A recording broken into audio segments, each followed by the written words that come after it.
786 News Channel Media. Your voice, our report.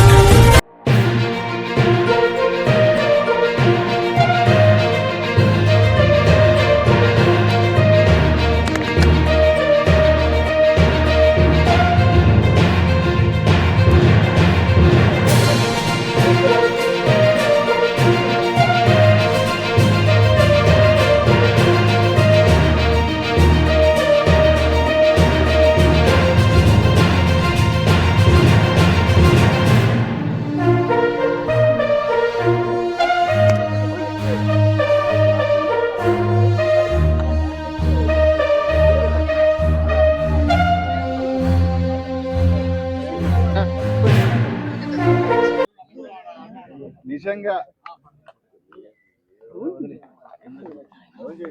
వైసీపీకి సంబంధించి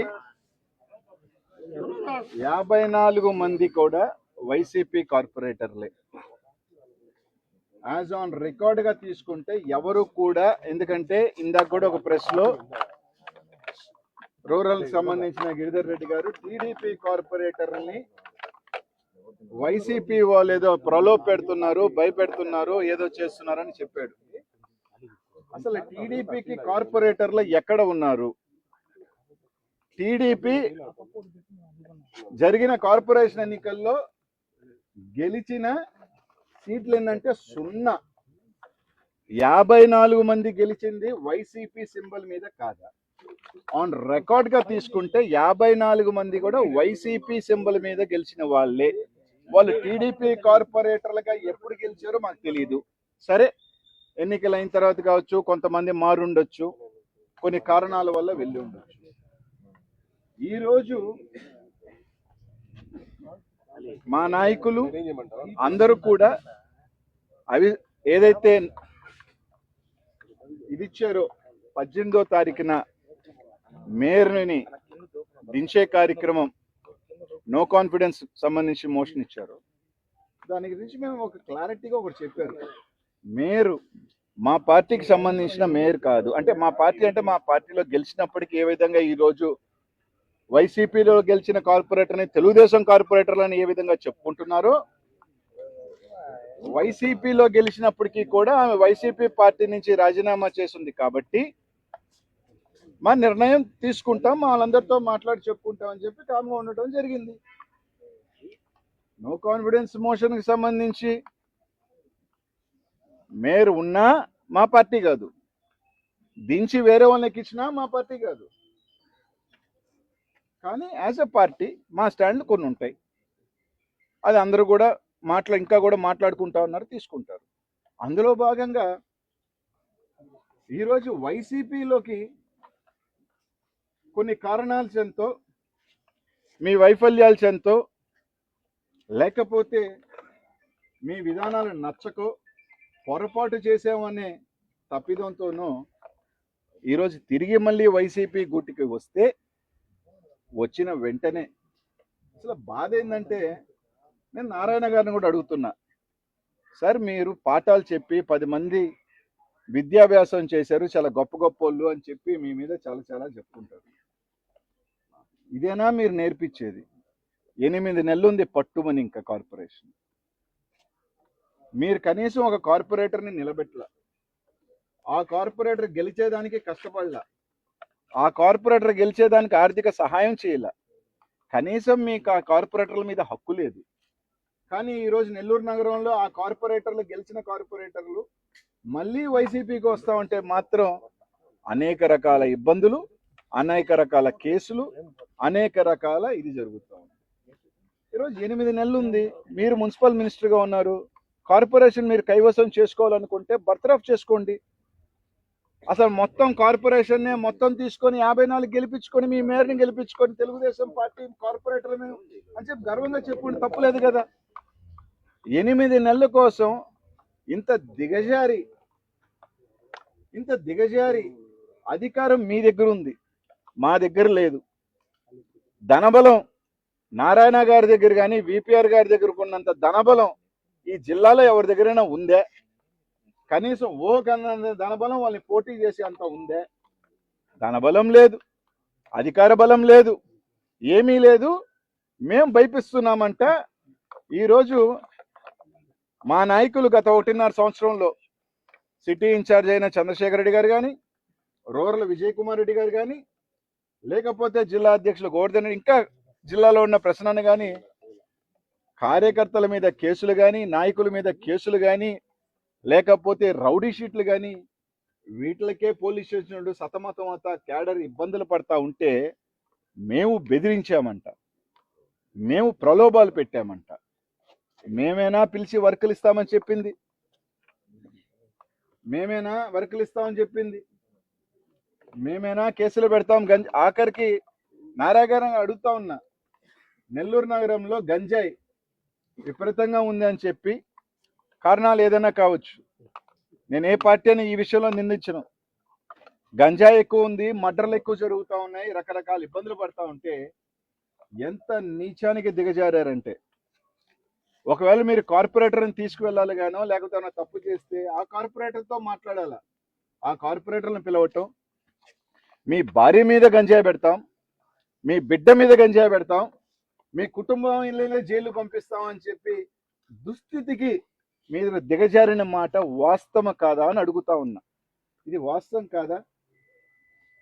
అసలు ఎక్కడికి 8 నెలలు ఉంది పట్టుమని, ఒరే 5 మంది మా పార్టీకి చేరితే మీకు ఉలికెందుకు? అసలు ఇంకా అర్థం కాల. నవ్వు ఉంది, నవ్వేస్తుంది. మేము చాలా పెద్ద సంగతి, మేము పులులు సింహాలని, మేము వీరులు అని చెప్పుకుంటారు. అధికారంలో ఉన్నారు, పవర్ ఉంది, ఈడ ప్రజల్ని గాలికి వదిలేసి క్యాంపుకి తీసుకెళ్తున్నారంట. క్యాంపు మీరు మా 12 మంది, మాకు 12 మంది కార్పొరేటర్లు, 11 మంది కార్పొరేటర్లు ఉన్నారు. 11 మంది కార్పొరేటర్లు ఉంటే ఇక్కడే ఉన్నారు. ఎన్నిసార్లు వచ్చారు?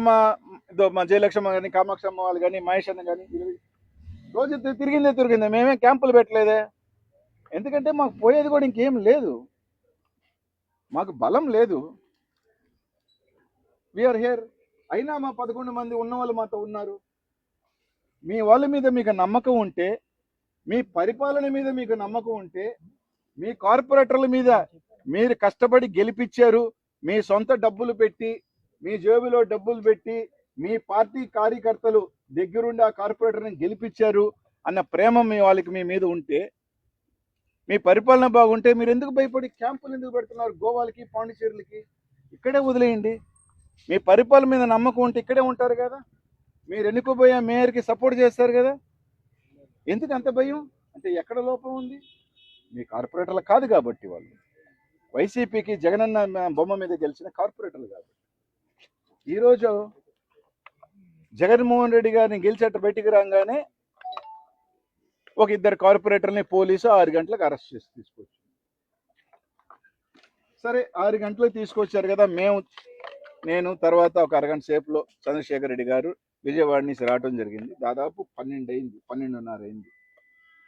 సరే 12:30 నుంచి మేము ఒకటే అడిగాం, మా వాళ్ళు తప్పు చేస్తుంటే, ఎవరైనా కంప్లైంట్ ఇచ్చుంటే లీగల్గా మీరు ఏం చేసుకోవాలో చేసుకోండి సార్, మేము ఫైట్ చేస్తామని చెప్పి. లేదు సార్ కేసు కట్టారు అని అన్నారు. సరే ఏం కేసు కట్టారు?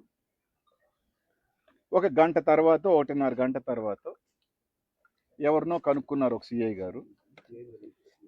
ఏదో స్థలం, పార్టీ ఆఫీస్ కన్నా ఒక స్థలం ఆక్రమించుకున్నారంట, సచివాలయం వాళ్ళు కేసు పెట్టారంట అన్నారు. సరే ఆ పిల్లోడు మొన్నటి దాకా కారణాలు ఏదైనా మీ పార్టీకి వచ్చాడు కదా, ఇప్పుడు మా పార్టీకి రాగానే ఆ పార్టీ స్థలం మాదైపోయిందా? సరే ఓకే, అలాగైనా పర్వాలా, ఎఫ్ఐఆర్ కాపీ ఉందా సార్? 6 గంటలకు అరెస్ట్ చేసిన వాళ్ళు 3:30 గంటకల్లా ఇక్కడికి వచ్చేయాలి కదా, 4 గంటలైంది, ఎప్పుడు తీసుకొస్తారంటే తీసుకొస్తారు సార్ అన్నారు. ఎప్పుడు సార్ అంటే సరే సార్ అన్న. అది ఓకే. అతని మీద కంప్లైంట్ వస్తే ఇంకొకరిని ఎందుకు తీసుకెళ్లారంటే తెలియదు. మళ్ళీ ఒక అరగంట తర్వాత ఏం చెప్పారు? లేదు 5th టౌన్లో కేసు పెట్టారు, మిస్ అప్రోప్రియేషన్ ఆఫ్ ఫండ్స్. నవ్వు వచ్చింది. ఇది ఆ పెద్ద హాస్యాస్పదం. కార్పొరేటర్లంట ఫండ్స్ని దుర్వినియోగం చేశారంట. అసలు కార్పొరేటర్ ఫండ్ ఎక్కడిది? కార్పొరేటర్ అనే వాళ్ళు చెక్ పవర్ ఉండదు, పెన్ పవర్ ఉండదు. కార్పొరేటర్కి ఫండ్స్ దుర్వినియోగం చేసే అవకాశం రైట్ ఎక్కడా ఉండదు. సరే వాళ్ళు ఇక్కడ దుర్వినియోగం చేస్తే 5th టౌన్లో కంప్లైంట్ ఏందో అర్థం కాల. సరే ఆర్సీఐ గారికి ఫోన్ చేస్తే సార్ మా దగ్గర కంప్లైంట్ లేదు అన్నారు. మళ్ళీ 5 నిమిషాలు ఏం సార్ 5 టౌన్లో లేదంటే, సరే వాళ్ళు పాపం పొరపాటు ఏం చేశారంటే 3 టౌన్ సిఐ 6 టౌన్ సిఐ ఇక్కడే ఉన్నారు కాబట్టి ఆ పోలీస్ స్టేషన్ చెప్పలేకపోయారు. ఇంకా మిగిలింది ఒకే పోలీస్ స్టేషన్. 4 టౌన్ పోలీస్ స్టేషన్లో సార్ అన్నారు. 4 టౌన్ సిఐ గారికి ఫోన్ చేస్తే కంప్లైంట్ చేయదు లేదు, సరే చెప్పలా 12 అయిపోయింది, ఇదిగో ఎఫ్ఐఆర్ అన్నారు. ఇప్పుడు లాస్ట్కి పెద్దల డిఎస్పీ గారు వచ్చి మేము రేపు పోలీస్ స్టేషన్ మేము కోర్టులో ప్రొడ్యూస్ చేస్తా ఉన్నారు. సార్ వాళ్ళు కార్పొరేటర్లు ఎమ్మెల్యే స్థాయిన ప్రజాప్రతినిధులు కాకపోవచ్చు, కానీ ప్రజలు ఎన్నుకున్న కార్పొరేటర్లే. కనీసం ఏం కేసు పెట్టారో కూడా కనీసం వాళ్ళ కుటుంబ సభ్యులకు చెప్పాలి కదా. అంటే ఆ కేసు చెప్పే పరిస్థితి కూడా లేదు. ఎందుకు లేదు అంటే, మీరు తీసుకెళ్లిన కార్పొరేటర్ని మళ్ళీ ఒప్పించి భయపిచ్చి గంజాయి కేసు పెడతాను, నీ భార్య మీద గంజాయి కేసు పెడతాను మళ్ళీ కండు కప్పేస్తే నో కేసు, నో ఎఫ్ఐఆర్. ఒప్పుకుంటే నో ఎఫ్ఐఆర్, ఒప్పుకోకపోతే కేసు. అందుకే ఏం ఎఫ్ఐఆర్ ఉందో ఇప్పటికీ క్లారిటీ లేదు. వాళ్ళు 6 అయింది 12 అయింది. సరే నేను చెప్పా సార్, ఆ ఎస్ఐ గారు వాళ్ళు హైదరాబాద్లో ఉన్నారు, హైదరాబాద్కి తీసుకెళ్లారు వాళ్ళని, పాపం ఇక్కడ లేరు అని. సరే మనకు కూడా ఆధారాలు లేవు కాబట్టి వేగ్గా చెప్పలేము, కానీ మనకున్న సోర్సెస్ కావచ్చు చెప్పినాం, దానికి పట్టుమని ఇది లేదు. ఎంత నవ్వేస్తుందంటే, అధికారంలో మీరుండి పవర్ మీరుండి మేమంట దౌర్జన్యం చేస్తున్నామంట, మేము లాక్కి వెళ్తున్నామంట. మా పార్టీలో కార్పొరేటర్లు ఆడ తీసుకెళ్ళి మీరు, మేము కార్పొరేటర్లతో మా కార్పొరేటర్తో మాట్లాడకూడదా? మీకు నిజంగా నారాయణ గారిని అడుగుతా ఉన్నా, అరే నాయన మీకు మోజుంటే బంగారంగా డిజాల్వ్ చేయండి, మీ చేతుల్లో ఉంది, ఎన్నికలు పోండి, గెలుచుకోండి. ఇది ఎక్కడ ఇది అని ఎవరో కార్పొరేటర్ గెలిచి జగన్మోహన్ రెడ్డి దగ్గర చేరితే ఏం వస్తుంది? మాకైతే ఏం రాదు. అధికారం మీరులో ఉన్నారు, మేయర్మా మేయరే కాదు, పార్టీ మేయర్మా మేయరేం కాదు. మా దగ్గర ఇంకొక 5 మంది వచ్చినా కూడా మాకేమీ లాభం లేదు. కానీ మా పార్టీ బలోపేతానికి మా దగ్గర గెలిచిన వాళ్ళు మా దగ్గరికి వస్తున్నారు, మేము మాట్లాడి చేర్చుకుంటున్నాం. మీ దగ్గరకు వచ్చినప్పుడు 3.5 సంవత్సరం ఉన్నప్పుడు ఏం లోపం మీ దగ్గర ఉంది? ఏం ఆ రోజు భయపెట్టిపోయారు? వాళ్ళు తప్పు తెలుసుకొని వస్తుంటే అసలు ఎంత. నిన్న వార్తలు టీడీపీ కార్పొరేటర్ని లాక్కెళ్తున్నారు, ఈ తాయిలాలు చూపిస్తారు. టీడీపీ కార్పొరేటర్లు లేనే లేరు నెల్లూరులో. ఎవరైనా చెప్పనండి, ఒక్క టీడీపీ కార్పొరేటర్ అయినా నెల్లూరు నగర ప్రజలను అడుగుతున్నారు.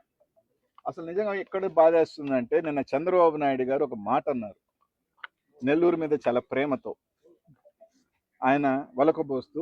పెద్దలు చంద్రబాబు నాయుడు గారు ముఖ్యమంత్రి గారు, నెల్లూరు ఏమైపోతా ఉందో, నెల్లూరు ఎట్లాంటి నెల్లూరు, గంజాయి వనం అయిపోతా ఉంది, మర్డర్లు జరుగుతూ ఉన్నాయి, మహిళా డాన్లు ఉన్నాయి, ప్రశాంతంగా అన్నారు. చెప్పి 3 రోజులు కాల, ఆయన చెప్పి 3 రోజులు కాల కార్పొరేటర్లు పార్టీ మారితే లాక్కి వెళ్ళే పనిలో ఉన్నారంటే ఇదే నెల్లూరు అయిపోతుంది స్వామి. మీ పార్టీ వాళ్ళు చేస్తున్నదా ఇది?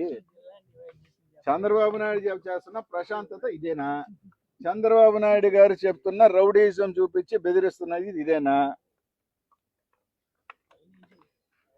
నారాయణ గారు ఒక ఎడ్యుకేషన్కి సంబంధించిన ఆయన ఇదేనా బోధిస్తున్నాడు ఆయన పిల్లలకి? ఊళ్ళోళ్ళ దగ్గరికి గెలిస్తే తీసుకొచ్చి మన బుట్టలు వేసుకోండి అని ఇదేనా బోధిస్తున్నాడు? పాపం పోలీసులు నెల్లూరులో గంజా ఎందుకు ఎక్కువైపోతుందంటే నేను చెప్తా, మర్డర్లు ఎందుకు ఎక్కువైపోతుందంటే పోలీసులకు పాపము వాళ్ళని పిలిచి వాడి మీద కేసు పెట్టండి, వాడి మీద రౌడీ షీట్ పెట్టండి, వాడికి ఏదో తాత మీద కేసు పెట్టండి, వాళ్ళ మామ మీద కేసు పెట్టండి. ఈ వైసీపీ వాళ్ళ మీద కేసులు పెట్టే పనిలో, ఈ వైసీపీ వాళ్ళు కేసు పెట్టే పనిలో పాపం ఆ గంజా కట్టే వాళ్ళని, ఆ మర్డర్లు చేసే వాళ్ళని వదిలేసినారు. వాళ్ళ పని వాళ్ళు చేసుకుంటున్నారు. ఎందుకంటే వాళ్ళు కూడా వీళ్ళంతా వైసీపీ వాళ్ళు, వైసీపీ క్యాడర్ని, వైసీపీ నాయకుల్ని, వాళ్ళకి ఏ శిక్ష పెట్టాలా, వాళ్ళకి ఏ రౌడీ షీట్లు పెట్టాలా, వాళ్ళ మీద ఏ పీడీ యాక్ట్లు పెట్టాలా, ఈ పనిలో ఉన్నారు. అసలు ఇంకో పెద్ద జోక్ అబ్బా, ఎవరైనా ఎఫ్ఐఆర్ ఇస్తే నెల్లూరు పోలీసులో నిజంగా చాలా గొప్పగా పనిచేశారనిపించింది నాకు.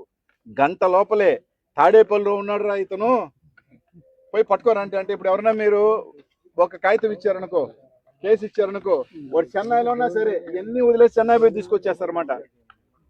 అట్టా ఇక్కడ గంటలో ఇచ్చారు, తాడేపల్లికి వచ్చారు, అతను పట్టుకురాను. ఆ తాడేపల్లి నుంచి ఏ బండిలో వస్తున్నారో తెలియట్లా, నెల్లూరుకి 8 గంటలు అవుతా ఉంది.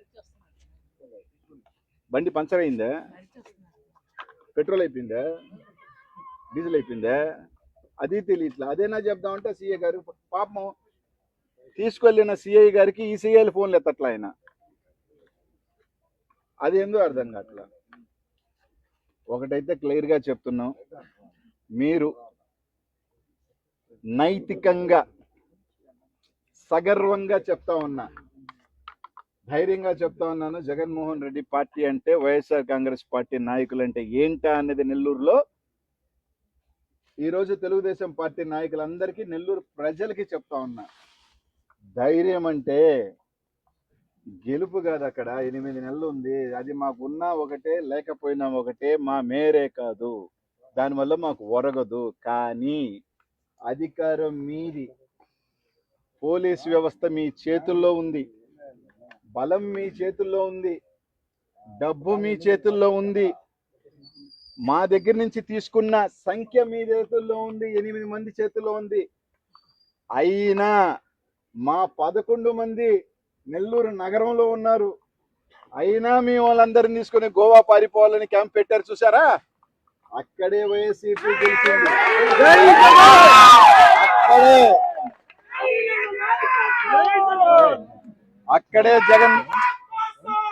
అక్కడే జగన్మోహన్ రెడ్డి గెలిచాడు, వైఎస్ఆర్ కాంగ్రెస్ పార్టీ నాయకులు గెలిచారు. ఇది చాలాదా మా నైతిక విజయానికి?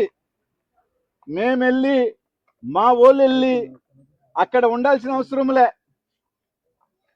మమ్మల్ని చూసి మీరే చెప్తున్నారు మాకు బలం లేదని, మీరే చెప్తున్నారు మాకు ఏమీ లేదని. కానీ ఏమీ లేని వాళ్ళని చూసి హుటాహుటిన క్యాంపులకు పరిగెత్తి పోలీసులు గంజాయిని వదిలేసి కార్పొరేటర్ డెలివరీ చేసే పనిలో ఉన్నారు అంటే రోజునే నేను తప్పనట్ల. దయచేసి పోలీసుల్ని నన్ను క్షమించమని అడుగుతున్నా, ఒకవేళ మీకు పొరపాటు. కానీ బాధేస్తుంది సార్, బాధేస్తుంది. దాని మీద నా మీద కేసు పెట్టచ్చు, రేపు మళ్ళీ అనిల్ కుమార్ యాదవ్ ఇన్ని రోజులు వదిలేసామని చెప్పి నన్ను వెంటాడొచ్చు. ఏమి ఇబ్బంది లేదు, ఏమి ఇబ్బంది లేదు. చాలా రోజులైంది పోలీస్ స్టేషన్ దగ్గరికి మళ్ళీ ఇలా ధర్నాలకు వచ్చేదానికి. కానీ ఒక్కటైతే చెప్తున్నాం, మీరు ఎంతమందినైనా తీసుకోండి, ఏమైనా తీసుకోండి, కానీ మమ్మల్ని చూసి భయపడుతున్నారే, మమ్మల్ని చూసి క్యాంపులు పెట్టారే, అది చాలబ్బా వైసీపీ వాళ్ళు. ఆ ధైర్యం చాలు. ప్రతిపక్షంలో ఉన్న సంఖ్య తక్కువ ఉన్నా, మాకు సంఖ్య ఎక్కువ ఉండి మీరు తీసుకెళ్తుంటే అర్థం ఉంది. మాకు 12, మీరు 41 అన్నారు.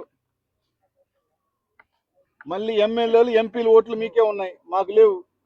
అయినా హుటాహుటని ఈరోజు 6:30కి పాండిచేరి, 13 నుంచి గోవా. ఇది మీ పరిస్థితి. ఖచ్చితంగా వైఎస్ఆర్ కాంగ్రెస్ పార్టీ కార్యకర్తలకి వైసీపీ అండగా ఉంటుంది. కార్పొరేటర్లకు కూడా ఒకటే చెప్తా ఉన్నాం, మాతో వచ్చే వాళ్ళకి, మాతో ఉండే వాళ్ళకి, రేపు ఒకవేళ రావాలనుకున్న వాళ్ళకి అందరికీ ఒకటే చెప్తా ఉన్నాం. ఈరోజు మాతో నడిచే ప్రతి ఒక్క సోదరుడికి కూడా చెప్తా ఉన్నాం. అది నేనవచ్చు, నెల్లూరు సిటీ ఇన్ఛార్జ్ అయిన చంద్రశేఖర్ రెడ్డి గారు కావచ్చు, నెల్లూరు రూరల్లో ఉన్న విజయకుమార్ రెడ్డి కావచ్చు, నెల్లూరు జిల్లాలో ఉన్న ప్రతి ఇన్ఛార్జ్ కావచ్చు. ఇది జగన్మోహన్ రెడ్డి గారి మాటగా చెప్తా ఉన్నాం. ఈరోజు మా కోసం కేసు పెట్టించుకుంటున్నారు, ఈరోజు మా కష్టాల్లో మేము కేసులు పెడితే మాతో నడుస్తూ ఉన్నారు. ఈరోజు మా కోసం జైలుకి వెళ్ళేదానికి కూడా సిద్ధపడి ఉన్నారు, జైలుకి వెళ్ళి కూడా ఉన్నారు, రౌడీ షీట్లు పెట్టి కూడా ఉన్నారు. నిజంగా వాళ్ళు ఎవరు కూడా చాలా మంది మాకు కనిపించకపోవచ్చు, కానీ మేము అందరికీ చెప్తా ఉన్నాం, ఖచ్చితంగా మీ రుణం తీర్చుకునే రోజు వస్తుంది. వాళ్ళ రుణం కూడా ఎవరు రుణమో అర్థమై ఉండాల. మనకి ఇచ్చిన వాళ్ళ రుణం కూడా తిరిగి ఇచ్చే రోజు కూడా వస్తుంది. ఎవరు గొప్పోలం కాదు, ఎవరు తక్కువ కాదు. కాలం అనేది ఈరోజు వాళ్ళది, రేపు మనది. ఈరోజు మీకు ఉంది, మీ కాలం ఉంది, మీరేమి చేసినా చెల్లుబాటు అవుతుంది, మీరేమి చేసినా ఆట ఆడుతుంది, మీరు ఏమి మాట్లాడినా సరిపోతుంది, మీరు ఏమి ఇది చేసినా సరిపోతుందని మీరు అనుకుంటే ఖచ్చితంగా భగవంతుడు అనేవాడు రేపు మా రోజు 29లో కూడా వస్తుంది. మళ్ళీ చెప్తా ఉన్నాం, మీకు గెలిపించుకొని తీసుకోండి, కానీ ఇట్లాంటి దిగజారి అధికారం పెట్టుకొని కార్పొరేట్లను మార్చుకున్నంత మా నారాయణ గారికి చెప్తున్నాను సార్, చదువు వ్యవస్థ ఉన్న వాళ్ళు, విద్యా వ్యవస్థ ఉన్న వాళ్ళు దీనికన్నా ధైర్యంగా కార్పొరేషన్కి వెళ్ళి మీరు ఓడిపోయినా గర్వంగా ఉంటుంది. కాపీ చేసి పాస్ అయితే దానికి తృప్తి ఉండదు. ఒక సంవత్సరం యుద్ధంలో పోయి చచ్చిపోయినా అది వీరమరణం అంటారు. ఎవడో యుద్ధం చేసి కత్తి ఎత్తుకొని వస్తే కత్తి దొబ్బేసుకొని పోయి నేను వీరుడిని అని చెప్పుకోవటం అది వీరత్వం కాదు. ఎవడో కష్టపడి ఎవడో ఇది చేసుకొని అన్ని దున్నుకొని వచ్చేసి ఆడబెట్టినవాడు దాన్ని దొంగతనం చేసి ఎత్తుకెళ్ళిపోయి అది తాత్కాలికమే. నెల్లూరు ప్రజలు చూస్తూ ఉన్నారు, నెల్లూరు ప్రజలు అందరూ కూడా ఏం జరుగుతుందని చూస్తూ ఉన్నారు. ఏమి ఇబ్బంది లేదు, తప్పకుండా మంచి రోజులు వస్తాయి. పోలీస్ వ్యవస్థను కూడా మేము ఒకటి అడుగుతూ ఉన్నాం, దయచేసి అందరూ కోరుకున్నట్టే నెల్లూరులో గంజాయి పెరిగిపోతూ ఉంది, మటర్లు పెరిగిపోతూ ఉన్నాయి, రకరకాలు దయచేసి మా మీద కేసులు పెట్టే కన్నా, మా కార్యకర్తల మీద కేసులు పెట్టే కన్నా, దాని మీద విచారించే కన్నా కూడా చాలా పనులు మీకు ఇంకా వేరే పనులు ఉన్నాయి. 8 గంటల పాటు పాపం మా సిఐ గారి పోలీస్ స్టేషన్ వదిలేసి వాళ్ళని తీసుకొచ్చి డెలివరీ ఇచ్చే పనిలో ఉన్నప్పుడు ఇంకొక పని చేస్తుంటే నలుగురికి ఎవరో తప్పుడు పనులు చేసి పట్టించుంటే ఇంకా ప్రజలకు మంచి జరిగేదని కోరుకుంటూ, కాబట్టి పోలీస్ వ్యవస్థను కూడా దయచేసి కోరుతా ఉన్నాం సార్, దయచేసి ఆలోచన చేయమని అందరికీ కూడా మాట్లాడతారు. వీడియో కనుక మీకు నచ్చినట్టయితే please like, share, follow, subscribe, పక్కనే ఉన్న బెల్ ఐకాన్ ని ప్రెస్ చేయండి.